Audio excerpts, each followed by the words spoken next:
Tu opposes notamment l'homme déconstruit à l'homme féministe. L'un serait soustrait et l'autre, au contraire, augmenté. Tu peux nous... Pas de Bégodeau déconstruit demain, si j'ai bien compris. Je répondrai à toutes les questions.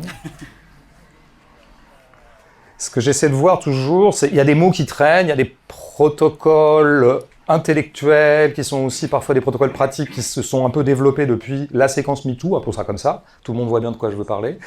Et donc, par exemple, le mot déconstruction a eu une certaine vogue depuis quelques années. Je m'en réjouis, puisque moi, j'ai grandi dans la pensée déconstructrice des années 70, qui était portée notamment par des gens comme Derrida. Donc, vraiment, moi, je suis absolument content que le paradigme de la déconstruction, ou plutôt les protocoles de déconstruction, soient revenus au goût du jour, après une espèce de petite parenthèse où on avait un peu soldé la French Theory, des choses comme ça.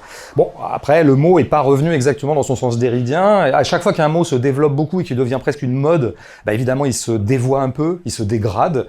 Je vais pas faire mon vieux con, je vais dire « ouais, non, mais c'est pas ça que voulait dire Derrida ». Évidemment qu'à partir du moment où un mot circule, il a un peu moins de netteté philosophique qu'il n'en avait quand il était dans un livre de Derrida. Donc ça, c'est pas grave, c'est normal, ça circule, chacun s'en empare un peu comme il veut. Bon. Et moi, je me réjouis. En plus, c'est un mot qui fait crier les réactionnaires, donc c'est toujours une preuve de sa pertinence. Mais où je tique un peu plus, c'est quand j'entends parler d'homme déconstruit. Là, je l'analyse presque d'un point de vue stratégique. Si je me mets en tant qu'allié du féminisme, je vois bien qu'on va de plus en plus me refuser ce titre, mais je continuerai à me l'attribuer avec une arrogance qui n'appartient qu'à moi. Je pense que c'est une erreur stratégique de parler d'homme déconstruit. C'est une erreur intellectuelle et stratégique. Intellectuelle et ou stratégique, à peu près indissociablement. Pourquoi ? Parce que ça essentialise ce qui est un processus. La déconstruction, c'est un processus. C'est une opération intellectuelle, chez Derrida, et c'est un processus. On va se déconstruire, on va déconstruire un certain nombre de codes de la société, on va les dénaturaliser, c'est vraiment le geste de gauche par excellence. Je veux dire, c'est là où la pensée libérale veut toujours naturaliser les normes de la société. La gauche arrive et les dénaturalise, dit elles ont été construites, elles ont été historiquement construites, on peut même les dater.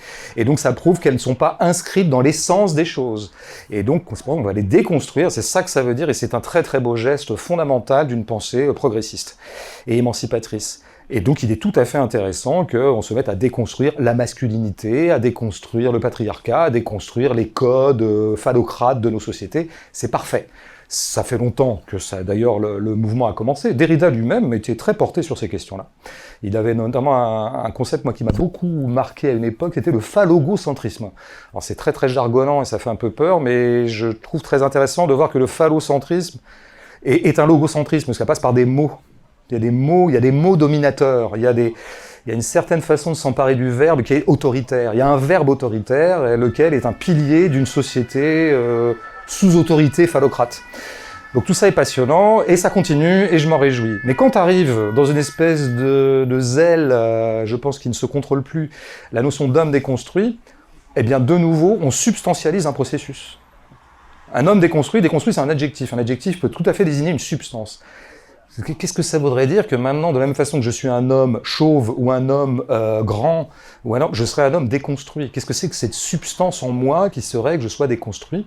Et là, je vois de nouveau apparaître la morale et les bons points et les mauvais points. Tiens, lui, homme déconstruit, lui, homme pas déconstruit. Lui, homme bien, lui, pas homme bien. Mais c'est pas ça la chose. Donc, là où moi je flaire le retour de l'essentialisme ou une espèce de conception un peu identitaire du masculin, le masculin ne serait plus une construction sociale, mais serait une espèce d'identité, laquelle identité produirait une contre-identité quand on la déconstruit, et donc ça produirait un homme déconstruit. Bon. Donc tout ça me paraît intellectuellement calamiteux, et tout à fait à l'inverse de l'esprit dans lequel s'est inventée la déconstruction. Mais c'est aussi une faute stratégique, parce que évidemment, bon, moi je ne sais pas si le but qu'on doit avoir dans la vie, c'est d'essayer de convaincre les fachos, ou de convaincre les gens de droite, ou les réactionnaires, mais enfin, quand même, je pense que quand vous dites homme déconstruit, il n'y a pas que les gens de droite, ou les gens mal intentionnés ou réactionnaires, qui entendent homme castré. Bien sûr qu'on entend ça un peu, et si on n'est pas conscient de l'entendre, notre corps l'entend. Et donc, de nouveau, revient au galop le vieux truc de les féministes, en fait, elles veulent nous couper les couilles, les féministes sont des hystériques qui n'aiment pas les hommes, etc. Donc je pense que c'est stratégiquement une catastrophe. Et par ailleurs, effectivement, oui, je pense pas que le but du féminisme soit de castrer les hommes, il me semble pas. Ça serait quand même bien dommage.